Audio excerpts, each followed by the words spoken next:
آج کا انسان اپنی ذات کو تسلیم کرانا چاہتا ہے اور یہاں پر مار کھا جاتا ہے، کیونکہ اب کسی درویش پر یہ لازم نہیں ہے کہ وہ اپنے آپ کو اس طرح تسلیم کرائے، کیونکہ دین کا راستہ مکمل طور پر بیان ہو گیا ہے۔ تو دوستوں میں ذات کی پہچان کرانا دوستوں کی نفی ہو جاتی ہے۔ اگر دو دوست مل کر تیسرے سفر پر روانہ ہو جائیں تو اس کا ثبوت کیا ہے؟ ثبوت یہ ہے کہ ان کی آپس کی گفتگو بند ہو جائے، یعنی میں اور تو کا سلسلہ ختم ہو جائے۔ اگر ایک ساتھی کہتا ہے کہ ادھر چلو تو دوسرا چل پڑتا ہے اور پھر یہ سفر چلتا رہتا ہے۔ میں یہ کہہ رہا تھا کہ اللہ کے راستے کے اس سفر میں بعض اوقات چلنے والوں کو اس راستے کی حقیقت آشنائی مشکل ہوتی ہے۔ اگر آشنائی مشکل ہو تو پھر آپ سنگت اختیار کر لو۔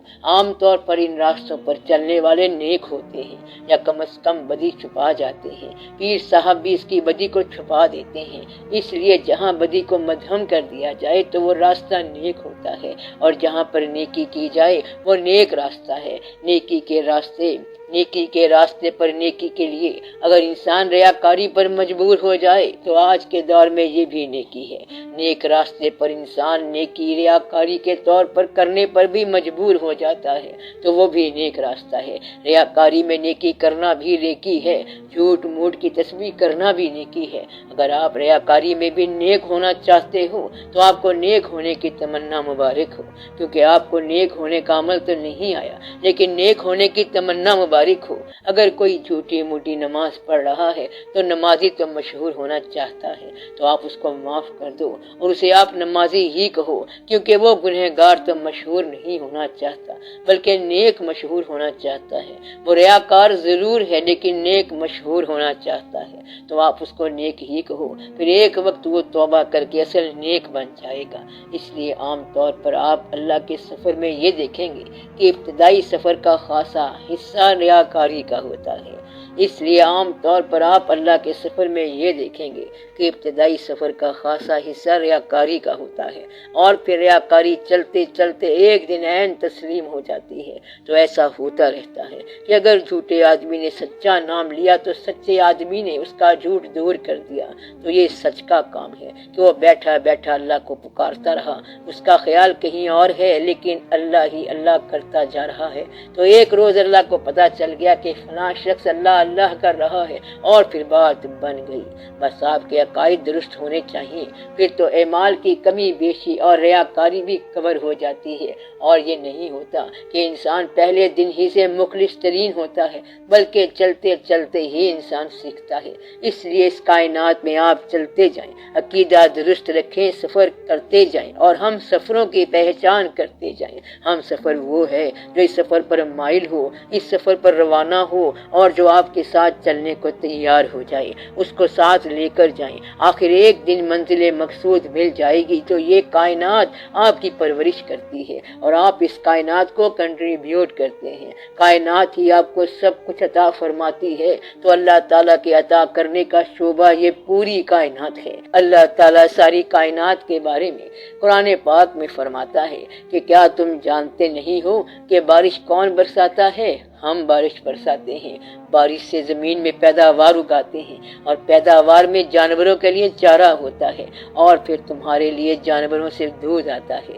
اللہ کریم کے کام دیکھو کہ اس کا کتنا بڑا کمال ہے۔ فطرت کی انتہا بیان فرما رہے ہیں کہ اے انسان، تو نے دیکھا نہیں کہ خون اور گوبر کے درمیان سے میں نے کس طرح پاکیزہ دودھ کی نہر جاری کر دی ہے؟ یعنی کہ دودھ کو دیکھو، گائے کو دیکھو اور بھینس کو دیکھو، تو دودھ تو ایک پاکیزہ شے ہے، اور بیان کس کا ہے؟ اللہ کی اپنی ذات کا، اور حوالہ کس کا ہے؟ پوری کائنات کا۔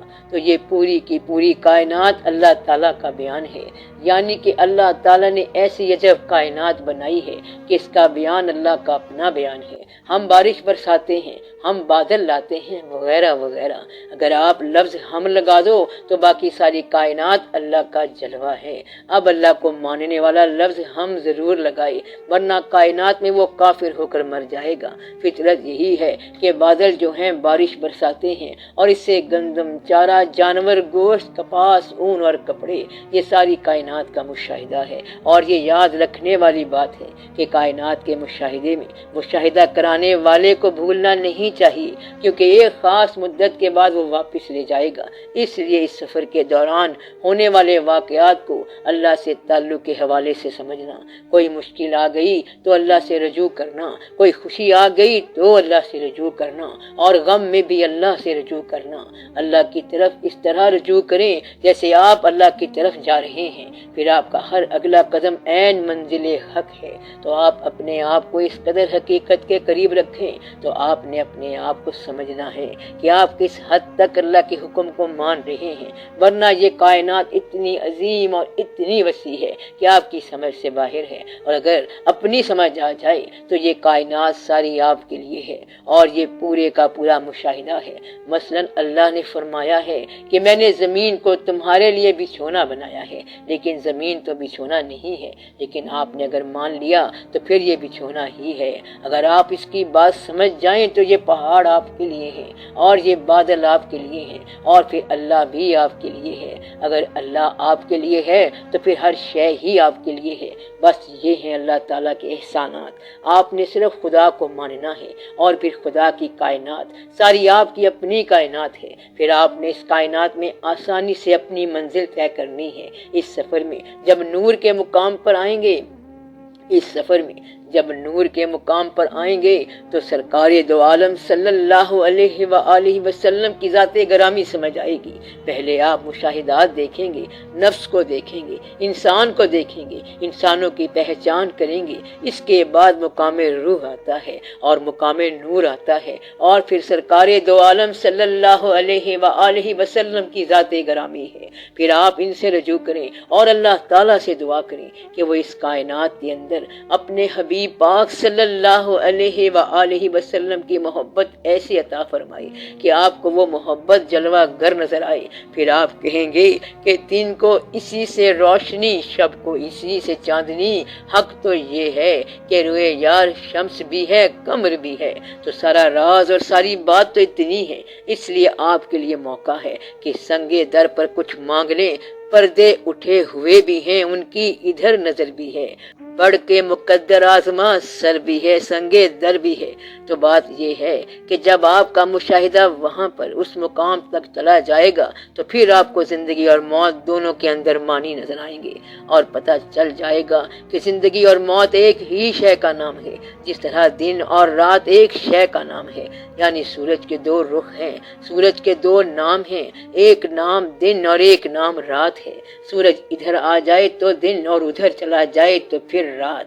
جس طرح دھوپ، چھاؤں سورج کے نام ہیں اور ایک ہیں، اس طرح زندگی اور موت ایک ہی شے ہے، اور یہ اللہ کی شان کے دو الگ شعبے ہیں۔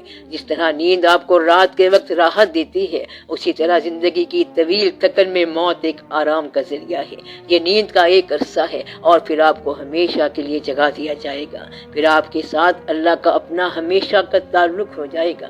اس لیے زندگی اور موت ساری ایک ہی بات ہے، ایک مقام ہے جو ضرور آنا ہے۔ آپ یہ بات آج ہی سمجھ لو، ورنہ بعد میں تو سمجھ آ ہی جائے گی۔ وہ ایک ایسا مقام ہے جہاں حاصل اور محرومی ایک شے ہے، یعنی حاصل ہو گیا یا کچھ چلا گیا سب برابر ہے۔ ویسے بھی حاصل آپ کے وجود کے پاس نہیں ہوتا، بلکہ یہ تو خیال کے حاصل کا حاصل ہے۔ اسی طرح آپ کا خیال ہے کہ آپ کوئی شے ہیں، آپ کے اسی مکان میں شادیاں ہونی ہیں، اور اسی مکان میں آپ انا للہ و انا الیہ راجعون ہو جائیں گے، تو گویا کہ آپ کا ہر حاصل آپ کا خیال ہے، اور حاصل کا جدا ہونا بھی آپ کا خیال ہے۔ مثلا آپ کو مبارک ہو کہ آپ کے ہاں بیٹی ہے، پھر وہ بڑی ہو جائے گی، وہ بیٹی حاصل تو ہو گئی، اب جدا ہونی ہے، بلکہ آپ دعا کراتے ہو کہ اس کی رخصتی ہو جائے، تو گویا کہ بیٹی کا رخصت ہونا والدین کے لیے باعث مسرت ہے۔ تو اسی طرح سے ہے خوشیوں کا آنا، حاصل ہونا، حاصل کا چلے جانا، اور خود رخصت ہونا۔ سارا کھیل اسی کائنات میں چلتا رہتا ہے، اور آپ کی کائنات جو ہے اسی طرح سے بنتی رہتی ہے، اور پھر تو غم اور خوشی برابر لگتے ہیں، اسی طرح دوست دشمن برابر لگتے ہیں۔ یہ سارے کائنات کے روپ ہیں، دن اور رات اس کے روپ ہیں، خوشی اور غم اس کے روپ ہیں، اور اگر یہ سب انلارج کر دیا جائے تو زندگی اور موت ایک ساتھ ہیں، اور دونوں اللہ کے حکم ہیں۔ ایک حکم اس انداز کا ہو تو یہ زندگی، اور اس انداز کا ہو تو موت کہلاتا ہے۔ گویا کہ کائنات کے مشاہدے کے بعد جب اللہ آپ کو اپنا مشاہدہ کراتا ہے تو آپ اسے موت کہتے ہیں، حالانکہ وہ عین زندگی ہے۔ یہ زندگی حجاب ہے اور یہ زندگی مالک سے دوری ہے۔ اس زندگی میں آپ اللہ سے دور ہیں اور اس نے آپ کو اس کائنات میں انوالو رکھا ہوا ہے۔ اور جب صاحبان قلوب اللہ تعالیٰ سے دعا کرتے ہیں کہ یا اللہ اپنا مشاہدہ کرا، اور وہ کائنات کو ہٹا کے آپ کو اپنے اوپر لاتا ہے، تو آپ کہتے ہیں کہ وہ مر گیا، جبکہ حقیقت میں وہ بندہ زندہ ہو گیا۔ اس لیے کہتے ہیں کہ مرنے سے پہلے مر جاؤ تو وہ اصل زندگی آ جائے گی۔ کائنات اللہ کا روپ ہے اور اس کائنات سے نکلنا اللہ کا اصل ہے۔ گویا کہ زندگی اور موت ایک ہی شے ہے۔ یہاں زندگی میں اللہ کا جلوہ ہے اور زندگی کے بعد اللہ آپ ہے۔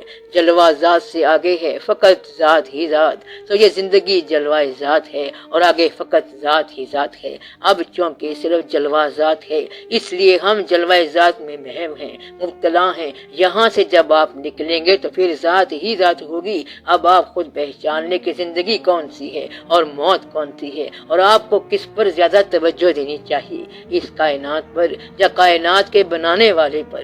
یہ راز واضح ہو جائے تو پھر آسانی سے یہ بات سمجھ آ جاتی ہے کہ انسان کا اس کائنات اور کائنات کے مالک سے کیا تعلق ہے۔